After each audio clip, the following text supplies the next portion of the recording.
ఈ జీవో 9 ఉంటుందా, రద్దవుతుందా, హైకోర్టు ముందున్నటువంటి ఆప్షన్స్ ఏంది, ఈ 3 అంశాలు చూద్దాం.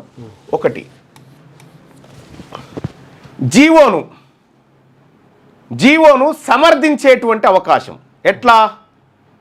ఎట్లా అంటే ఇందిరా సహాని కేసులో విద్యా ఉద్యోగాలకు సంబంధించినటువంటి అంశమే, అది లోకల్ బాడీ ఎన్నికలకు సంబంధించినటువంటి అంశం కాదు అనేటువంటిది బలంగా ప్రభుత్వం నుంచి వాదనలు వినిపించినప్పుడు ఇది రద్దు కాకుండా ఉండే కొనసాగే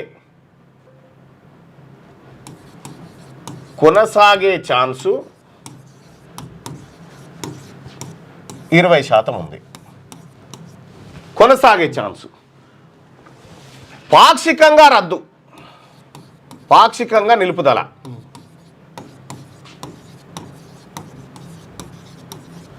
అంటే స్టే విధించడం ఇది స్టే విధించేటువంటి ఛాన్సు ఒక 30% ఉంది. ఏంటంటే తుది తీర్పునకు లోబడి అంటారు 30%. ఇక జీవో రద్దు అయ్యే ఛాన్సు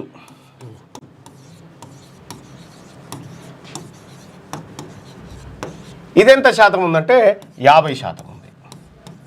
ఇది కథ. ఇప్పుడు మన ప్రభుత్వం దీని మీద ఆడుతుంది గేమ్ ఆడుతుంది. ఇక్కడ తెలంగాణ రాష్ట్ర ప్రభుత్వం ఇవాళ షెడ్యూల్ విడుదల చేస్తారు కదా ఎన్నికల సంఘములు, ఇలా షెడ్యూల్ విడుదల చేసి నామినేషన్లు ఎయిరి అని చెప్తారు. ఇక్కడ హైకోర్టులో సుదీర్ఘ విచారణ జరగాలి. ఎందుకు తొందరగా కంప్లీట్ కాకూడదు హైకోర్టులో అంటే, ఇక్కడ తొందర కంప్లీట్ అయితే సుప్రీంకోర్టుకు పోతారు కదా, సుప్రీంకోర్టుకు పోతే ఇందిరా సహాని కేసు ముంగటేస్తుంది సుప్రీంకోర్టు, దెబ్బకి అయిపోతుంది. కాబట్టి ఇక్కడ హైకోర్టును బతిలాడుకొని సుదీర్ఘకాలం ఈ వాదనలు కొనసాగించి ఈ ప్రక్రియను కంప్లీట్ చేసుకోవాలనేది ప్రభుత్వం ముందు ఉన్నటువంటి ఆలోచన. అది అట్లే కనిపిస్తుంది. అక్కడ ఉన్నటువంటి న్యాయవాదులు కూడా చాలామంది ఇదే అభిప్రాయం వ్యక్తం చేస్తున్నారు.